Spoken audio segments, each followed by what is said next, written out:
आज के इस मॉडर्न एरा में हम सब इंटरनेट की दुनिया से जुड़े गए, लेकिन इसी इंटरनेट की दुनिया का बहुत बड़ा हिस्सा अब तक अनरिवील है और उसे हिस्से का नाम है डार्क वेब, जो इंटरनेट का 20% नहीं, 40% नहीं, बल्कि पूरा 96% हिस्सा है। तो आज इस वीडियो में हम बात करेंगे और अनरिवील करेंगे डार्क वेब का ओरिजिन को। तो चलिए शुरू करते हैं एक अनरिवील ट्रुथ को रिवील करना।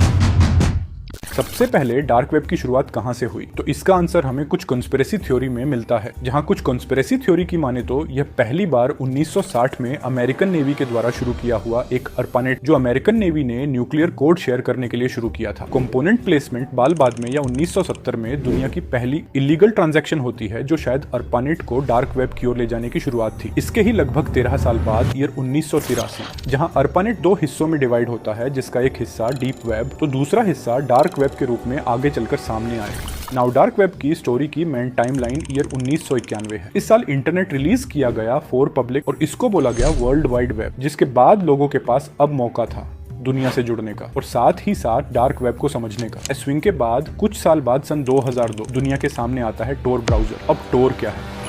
तो जैसे हम डेली लाइफ में कुछ सर्च करने के लिए किसी सर्च इंजन का यूज करते हैं जैसे क्रोम, वैसे ही टोर भी एक तरह का सर्च इंजन है जो डार्क वेब एक्सेस करने देता है, या यूं कहे कि दुनिया और डार्क वेब के बीच एक ब्रिज का काम करता है। लेकिन अब जब लोगों के पास डार्क वेब एक्सेस करने का मौका एक ऐसी साइट जहां ना कोई गवर्नमेंट सर्वेलेंस ना कोई रूल हो, लेकिन अब प्रॉब्लम कहां थी? तो प्रॉब्लम थी ट्रांजैक्शन। क्योंकि अगर कोई अपनी बैंक डिटेल डार्क वेब पर शेयर करता किसी तरह की ट्रांजैक्शन के लिए, तो यह हैकर के लिए दावत जैसा हो जाता। अब इसी प्रॉब्लम का सोल्यूशन भी कुछ ही सालों बाद सामने आता है क्रिप्टो करेंसी चेस्ट के रूप में। ईयर 2009 जब पहली बार सतोशी नाकामोटो दुनिया का फर्स्ट बिटकॉइन माइन करते हैं। बिटकॉइन को हैक करना इम्पॉसिबल था, क्योंकि बिटकॉइन के पास अपने हैश होते हैं। हैश देखा जाए तो हमारे फिंगरप्रिंट की तरह ही यूनिक होते हैं, जिनको हैक करना इम्पॉसिबल हो जाता है। इसके बाद 2010 में होती है Arab Spring, Silk Road shutdown, slow down, whistle blowing. ये कुछ मूवमेंट है जिनके कारण डार्क वेब लोगों तक काफी जल्दी स्प्रेड हुआ। बाकी ये कुछ मूवमेंट की बात हम किसी और वीडियो में करेंगे। फिलहाल के लिए इस वीडियो को यही रोकते हैं और ऐसी ही दुनिया की अनरिवील चीजों को रिवील करने के लिए हमारे चैनल को सब्सक्राइब करें।